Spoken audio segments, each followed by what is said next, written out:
जातीय जनगणना के मुद्दे पर सपा अध्यक्ष अखिलेश यादव ने सदन में एक एक करके जो भाजपा के सहयोगी दल के नेता हैं या अन्य विपक्षी दल के जो नेता हैं उनसे एक सवाल किया, क्या वो जातीय जनगणना चाहते हैं या नहीं।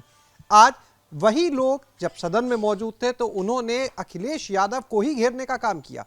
हमारे साथ में बसपा विधानमंडल दल के नेता उमाशंकर सिंह जी हैं, जिन्होंने आज सदन में इसी मुद्दे पर समाजवादी पार्टी को घेरा।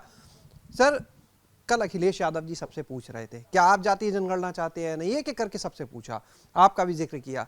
आज सब लोग उनको घेरने का काम कर रहे थे। मुद्दा तो वही, सब लोग ये कह रहे थे हाँ हम चाहते हैं, लेकिन घेर रहे थे फिर भी अखिलेश यादव को। देखिए, कल वो हमसे भी पूछे और मैंने उसी समय बताया कि कल आप जरूर रहिएगा, हम अपना और अपने पार्टी का पक्ष जरूर रखेंगे कि हमारी पार्टी क्या चाहती है। लेकिन वो आज नहीं थे। मैंने इस बात को हाउस में भी जिक्र किया कि वो लीडर अपोजिशन हैं और हम लोग सभी अपोजिशन पार्टियों के एक एक दल के नेता हैं, तो उनको रहना चाहिए था। और रही बात कि सभी दलों से हाउस में समर्थन लेने की नौबत कहाँ से आ गई। भाई, ये तो खुद पहले पूर्ण बहुमत की सरकार में थे, उस समय चाहते तो जाति जनगणना बिना कोई रोक तो रहा नहीं था, खुद सीएम थे, करा सकते थे। लेकिन अब इसमें केवल राजनीतिक और पॉलिटिकल माइलेज लेने के लिए ऐसा काम कर रहे हैं जिसको सब लोग समझ रहे हैं। हमारी पार्टी का बहन सुश्री मायावती जी जो हमारे राष्ट्रीय अध्यक्ष हैं, हम सबके नेता हैं, उनका स्पष्ट मत है कि जातीय जनगणना हो और हम इसके बहुत बड़े पक्षधर हैं, लेकिन पूरे देश स्तर पे हो, पूरे देश स्तर पे और एक साथ हो।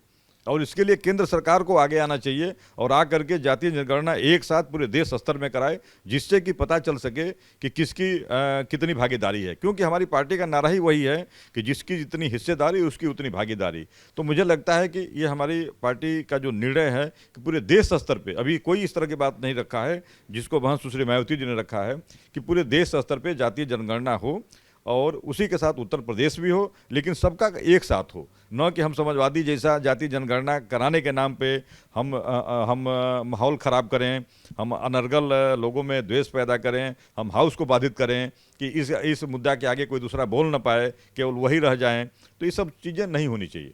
अच्छा, एक चीज है, अक्सर भारतीय जनता पार्टी कहती है कि हम जो भी काम करते हैं उद्घाटन लोकार्पण उसी को लेके अखिलेश यादव समाजवादी पार्टी कहती है अरे ये तो हमारा काम था। लेकिन आज तो सदन में आपने कई ऐसे काम गिना दिए, आपने कहा कि ये सारे बसपा के काम थे। मैं आपसे भी कह रहा हूँ, आप भी लखनऊ काफ़ी दिन से हैं, आप केवल लखनऊ को ले लीजिए, बाकी शहरों में मैं बाद में आपको, पूरे लखनऊ में उत्तर प्रदेश की जहाँ राजधानी है, ये जितने काम आपको दिखाई दे रहे हैं, आज जो भी कोई इवेंट होता है, चाहे इन्वेस्टर समिट हुआ या कोई भी इवेंट होता है, तो जो भी बाहर से लोग आते हैं वो केवल बहुजन समाज पार्टी के कार्यकाल में सारे कराए गए कार्यों को ही लोग दिखाते हैं। आज आप 10 नंबर चौराहे पे जाइए, वहाँ जाके देखिए, आज जिस चीज़ को अखिलेश जी अपना गिनाते हैं, एकाना स्टेडियम, आप बताइए कौन नहीं जानता है।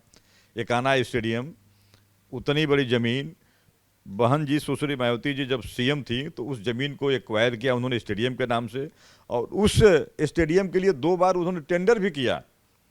अखिलेश जी बार बार कहते हैं कि बिना भूमि अधिग्रहण किए टेंडर तो हो नहीं सकता। 2 बार हमने टेंडर किया, लेकिन बीडर कम आए, 2 बीडर आए, तो हम प्रतिस्पर्धा बढ़ाने के लिए हमने कहा कि नहीं, फिर तीसरी बार भी करेंगे लेकिन पारदर्शिता लाएंगे। लेकिन तब तक नोटिफिकेशन लग गया, हम तीसरी बार बीड नहीं कर पाए।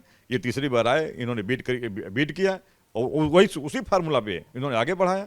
लेकिन हम तो कभी नहीं कहे, लेकिन ये रोज उसको गिराते हैं। जनेश्वर मिश्रा पार्क जो आज है, सबको पता है कि ये मान्यवर अंबेडकर उद्यान था, नहीं, मान्यवर कांसीराम उद्यान था। इस उद्यान हमने सब बना दिया। इतनी लैंड तो अगर इन लोगों को मिल गई होती तो इतने इनके बिल्डर साथी थे कि सारे बिल्डर साथियों में ये प्रसादी बांट दिए होते, इसलिए कि शहर की सबसे प्राइम जमीन है, पूरी गोमती नगर का एकदम प्राइम लोकेशन की जमीन है। इतनी जमीन मिलती तो ये पार्क बनाते। ये लोग तो सबसे बड़े पार्क के विरोधी थे। 17 में जो इनकी सरकार आई, केवल यही कह के आए कि बसपा तो केवल पार्क बना रही है, बसपा तो केवल पार्क बना रही है। और वो भी पार्क, क्योंकि बसपा का एक अपना सिद्धांत था कि हम दलित समाज में, पिछड़े समाज में, अति पिछड़े समाज में ने जो जन्मे संतों गुरुओं के नाम पे, महापुरुषों के नाम पे हम एक एक पहचान चिन्ह बनाएंगे, जिसके अंतर्गत वो मान्यवर जनेश्वर जी वाला जो नाम इन्होंने रखा है वो मान्यवर कांसीराम स्मारक था, उद्यान था। और इन्होंने हम सब बनाए और इनकी सरकार बनी, हमारा शिलापट तोड़ करके और अपना इन्होंने लगा दिया और मूर्ति लगा दिया और कहने लगे कि हमने बनाया। तो बड़ी हंसी आती है कि भाई कुछ अपना भी तो काम बताइए कि आपने क्या किया। हाँ, एक बार जरूर है, इनका काम JPNIC था, जो भी अधूरा पड़ा हुआ है। बाकी कोई ये काम अपना नहीं बता सकते हैं जो इन्होंने किया है। आज उत्तर प्रदेश में जो बिजली मिल रही है निर्बाध, अभी मैं भारतीय जनता पार्टी को भी बताया, एक दिन उनके बिजली मंत्री कह रहे थे कि नहीं हम तो उस समय बिजली का एमओयू बहुत महंगे दर पे किया गया था, उस समय सिचुएशन क्या था, लेकिन आज वह एमओयू नहीं होते आज वह हमारे द्वारा किए गए एमओयू, हमारे सरकार के समय में किए गए एमओयू अगर आज प्रोडक्शन नहीं देते तो आज उत्तर प्रदेश की क्या दशा होती। खुद उन्होंने स्वीकार किया कि पहले 2016 तक 11,000 से लेकर 12,000 मेगावाट की खपत थी, आज 24,000 खपत है, लेकिन हम दे रहे हैं। कहाँ से दे रहे हैं? आपने एक प्लांट लगाया है, आपके लगाए हुए प्लांट कोई प्रोडक्शन दे रहे हैं? वो सारे बहुजन समाज पार्टी के समय के लगाए हुए प्लांट हैं जो आज प्रोडक्शन दे रहे हैं। इसलिए कहना चाहिए, इस बात को भी गिनाना चाहिए कि बहुजन समाज पार्टी ने ग्राउंड पे काम किया है।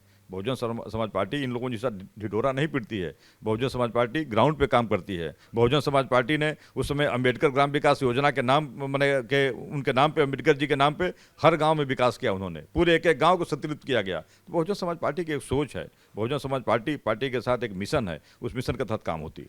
बहुत बहुत शुक्रिया। तो ये थे हमारे साथ में बसपा विधानमंडल दल के नेता उमाशंकर सिंह जी। कैमरा सहयोगी राजू के साथ शैलेश अरोरा, एबीपी गंगा, लखनऊ।